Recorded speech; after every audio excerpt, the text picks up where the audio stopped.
Germany में मुकीम तमाम overseas के लिए इंतहाई बुरी खबर है कि उन्हें जो मुकामी लोग हैं उन्हें आहिस्ता आहिस्ता तमाम रकम जो पहले कैश मिलती थी अब सिर्फ 100 पाउंड कैश मिला करेगा, बाकी सारे कार्ड पे मिला करेंगे। ये कानून जो है ठोरिंगन सूबे में लागू हो चुका है। तकरीबन 200 लोगों को कार्ड इशू हो चुके हैं। इसके बाद हमबर्ग और बायरन में भी मार्च तक ये कानून आ जाएगा तमाम। और कुछ लोगों को तो ये खबर अच्छी नहीं लगी, उन्होंने वो मुल्क छोड़ना पसंद किया।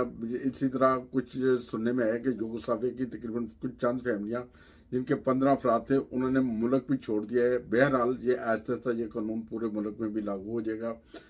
और अभी जो सूरत हाल है, अभी तक तो सिर्फ 100 पाउंड कैश दे रहे हैं। मुमकिन है आइंदा वक्त में ये तमाम के तमाम बेनिफिट जो हैं वो आपको कैश की सूरत में ना मिले बल्कि कार्ड पे मिलेंगे। उसमें सिर्फ आप खरीदो फरोख्त कर सकेंगे, महसूस स्टोरों से खरीदो फरोख्त कर सकेंगे कि सिर्फ खाने पीने की चीज अशिया आप खरीद सकेंगे और अपनी क्राइस में से खरीद सकेंगे। पहले तो आप जहाँ से मर्जी खरीद सकते हैं और अपने घरों में पैसे भेज सकते हैं मगर बेनिफिट के। मगर अभी जो सूरत है फैमिलियों को भी उसी हिसाब से वो बेनिफिट जो वो कैश भी मिलेगा और उसके साथ बाकी तमाम रकम जो है वो कार्ड भी मिलेगी। ये जर्मनी से एक बहुत बड़ी और बुरी खबर थी तमाम ओवरसीज के लिए, चाहे वो किसी मुल्क से भी ताल्लुक रखते हो।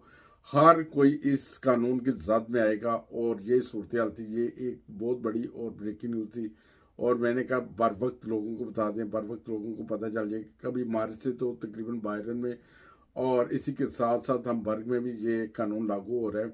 जब ये 2 सूबों में हो जाएगा, 3 सूबों में हो जाएगा, फिर आहिस्ता आहिस्ता पूरे मुल्क में ये कानून नाफिज हो जाएगा और इसके जद में तमाम ओवरसीज आएंगे, चाहे वो किसी कंट्री से हो और चाहे वो यूरोपियन हो, चाहे वो गैर मुल्की हो, दूसरे ममालिक से हो, वो सारी इसकी जद में आ जाएगी। कानून बनेगा तो सबके लिए यकसा बनेगा। बहरहाल ये सूरत हाल थी, ब्रेकिंग न्यूज़ थी, मैंने सोचा आपको दे दें। बहुत शुक्रिया सर।